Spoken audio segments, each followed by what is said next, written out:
Vous écoutez Culture Média sur Europe 1 et jusqu'à 11h, on parle théâtre avec votre invité Philippe Vandel. Notre invité, c'est Michel Faux. Bonjour. Bonjour. Vous êtes comédien, metteur en scène. Je l'avais dit quand vous étiez venu la saison passée dans Culture Média. Vous définissez vous-même comme un ovni ou comme un punk. Vous avez joué et où mise en scène, Pinter, Molière, Racine, Strindberg, ce qu'on appelle les grands textes. Au cinéma, vous avez tourné avec Albert Dupontel, Giannoli, Bruno Jacot, François Ozondre et Téchiné. Je les ai classés par ordre alphabétique et j'en ai oublié volontairement. Votre actu, c'est cette pièce, Le Vison Voyageur, pièce de Ray Cooney et John Chapman, sera à voir au Théâtre de la Michaudière à partir du 12 juillet. Vous êtes nombreux sur scène et il y a même une bande-annonce chorale. J'en profite, on écoute la bande-annonce et on en parle.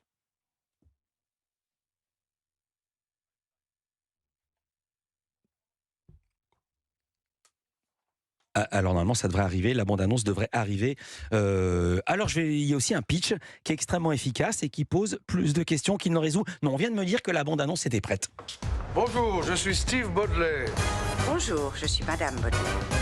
Bonjour, je suis Arnold Cruz. Baudelaire Crouch. Est-ce que je peux prendre ma pause café? C'est pas le moment, mon petit. Monsieur Crouch, la jeune dame et son mari sont arrivés pour le Vison. Je vous jure que c'est pas du tout le moment. Bonjour Arnold. C'est Maude. Qu'est-ce qu'on dit, Arnold? Comme c'est bon de vous voir, Maud. Bonjour chérie. Bonjour, ma chérie.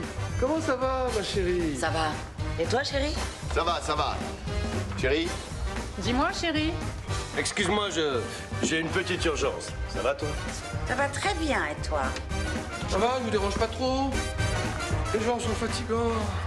Le Vison Voyageur, pour 20 représentations exceptionnelles du 12 au 30 juillet au Théâtre de la Michaudière. Ça c'est la voix d'Armel, 9 personnages et tout le monde s'appelle Chéri, donc ça donne un peu une idée de la complexité de la chose.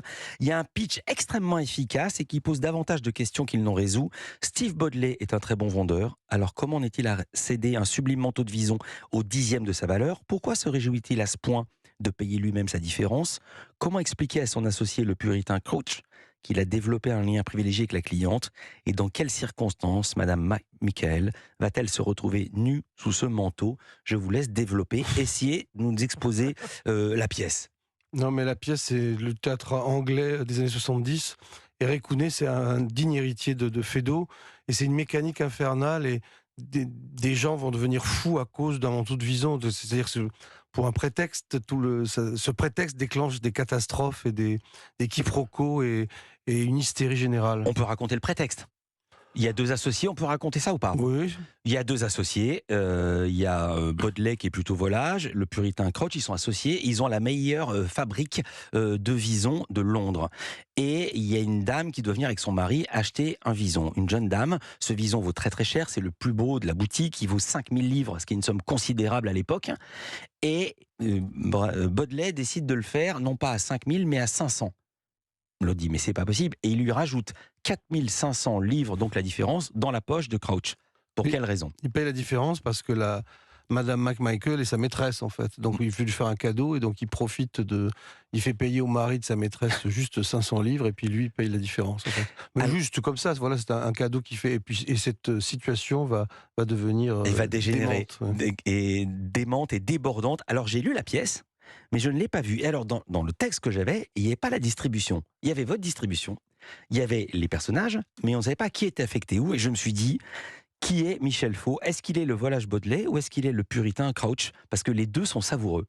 Oui, en fait, c'est une pièce qui avait été créée dans les années 70 par Michel Serrault et Jean Poiret. Et en fait, c'est une idée de Sébastien Castro. Et c'est Sébastien Castro qui joue le puritain. Il m'a demandé de jouer le séducteur volage. C'est un rôle de composition. Oui. Mais j'avais déjà j'avais remonté la première pièce de Jean Poiret qui s'appelait Douce Amère, où je faisais le rôle de Jean Poiret déjà. Alors, puisque vous parlez de lui, vous avez écrit plutôt. Cette pièce est une pièce britannique qui a été adaptée par Jean-Loup Dabadi. Et avec Sébastien Castro, vous avez repris le texte, c'est bien ça? Oui, on a refait une version, mais très très Qu'est-ce que vous avez fidèle à la retouché? version de Dabadi. Mais Dabadi, déjà l'adaptation de Dabadi était très libre. Donc parfois on est revenu à la version d'origine, la version anglaise, et on a supprimé 2 rôles. Il y avait 2 rôles de clients, voilà, qui n'apportaient pas grand-chose. Voilà, on a allégé la chose. Mais Sébastien Castro est un brillant auteur de boulevard. Il connaît très très bien. Il a une passion pour le théâtre de boulevard. Et moi, j'avais jamais monté de pièce de ce style où les portes claquent, où les gens se retrouvent à moitié nus. et avec ses quiproquos, mais c'est vraiment une machine infernale, quoi. C'est des mathématiques, quoi. Et parce que je l'ai dit à un moment donné, la dame est nue sous son vison. Voilà, oui, parce qu'elle menace de sortir comme ça, en fait. Pour garder le vison, elle se déshabille, elle est obligée de sortir avec le vison. Ah oui, parce qu'il vaut, évidemment, il vaut très cher. Qu'est-ce qui vous a séduit dans cette pièce? Pourquoi la refaire? En fait, Récounet, c'est vraiment un auteur emblématique, qui a été joué notamment en France par Gérard Jugnot, par Pierre Mondy, etc. Et ça me plaisait, parce que j'avais jamais travaillé sur cette mécanique un peu infernale, comme ça, qui se met en route. Ça me plaisait, la forme me plaisait, puis de travailler avec Sébastien Castro, qui est quelqu'un que j'admire depuis très longtemps. Et après, moi, j'ai choisi Armel, Nicole Calfan, puis le reste de la distribution. Et c'est surtout ça, c'était de travailler surtout avec Sébastien Castro. Vous aviez vu la pièce au Théâtre Ce Soir avec Michel Roux? Je l'avais vu en vrai au Théâtre de la Michaudière, déjà avec Michel Roux et Jean-Jacques. Je veux dire pourquoi ça m'a vraiment frappé, parce que vous n'hésitez pas à citer l'émission au Théâtre Ce Soir comme référence qui vous a donné envie de faire du théâtre. Je veux dire pourquoi. En général, les gens comme vous qui ont joué du Strindberg ou du Pinter, les gens du théâtre subventionné pour la faire courte, ils se pincent le nez avec au Théâtre Ce Soir. Ils préfèrent mettre en avant le TNP ou Jean Vilar quand il faut parler de leur motivation. Oui, moi j'ai pas tellement une grande passion pour Jean Vilar. D'ailleurs, quand on voit ces spectacles, c'était un peu ringard, moi je trouve. Alors, il avait des très grands acteurs comme Maria Cazares, Alain Cuny, qui étaient magnifiques, mais ses mises en scène, elles étaient assez, ça faisait un peu son et lumière. Moi j'ai toujours cru que c'était l'alpha et l'oméga. Moi je l'ai jamais vu, je pensais que c'était le phare qui éclaire la France. À la même époque, je préférais Jean-Louis Barrault, qui était beaucoup plus audacieux et qui montait Beckett et Offenbach dans la même saison. Même si on cite Barrault et Renaud, on cite pas au Théâtre Ce Soir. Les portes claquent, les décors sont de Roger Hart. Vous osez citer ça comme référence? Oui, parce qu'il y avait des grands acteurs qui jouaient au Théâtre Ce Soir, comme Jean Le Poulain ou Bernard Blier ou donc Daniel Darieux, donc c'est pas du tout honteux. Mais il y a beaucoup de gens quand même qui sont très très sensibles au Théâtre Ce Soir. Il y a même des jeunes générations qui regardent les vieilles diffusions. Bien sûr, ça saute souvent une génération. Je veux dire que vous étiez un des rares de votre génération à oser revendiquer cette émission comme source d'inspiration. Oui, mais c'est vrai, je ne peux pas faire autrement. Voilà, vous êtes un punk, vous l'avez dit. Il y a quand même des nouveautés dans la pièce, ou alors peut-être qu'elles existent déjà. Par exemple, les personnages ironisent. Donc, je dis pour qui ne le sait pas, le vison, c'est un animal à la base. Et vous incitez sur le fait que le vison n'a pas souffert. Il y a aussi des références à la canicule. Ça, vous les avez rajoutées ou c'était dans le texte de 67? Non, ça c'est Sébastien Castro. Ouais. On était obligés parce que maintenant, à l'époque, quand c'était créé, il y avait Christian Dior et la maison Chambert qui avaient fait des visons sublimes, etc.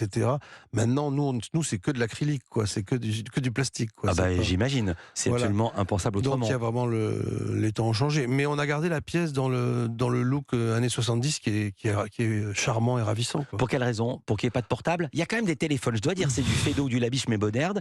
Il y a quand même, on reçoit des coups de fil et la jeune femme, donc votre maîtresse, doit prendre l'avion pour Paris. Voilà. Donc oui, c'est les années 70, mais... Pourquoi l'avoir laissé dans le jus des 70? C'est parce que la pièce, autrement, elle ne tient plus, parce que justement, il n'y avait pas Internet, il n'y avait pas de portable. Et puis je trouve ça plus charmant, justement, plutôt que de tomber dans un réalisme Mais quotidien. Vous imaginez, bien sûr, Fédo et Labiche avec des recherches ADN, ça serait horrible. Culture Média continue, on va parler de cinéma, on va parler de gastronomie, on va parler de beaucoup de choses. Michel Faux est avec nous.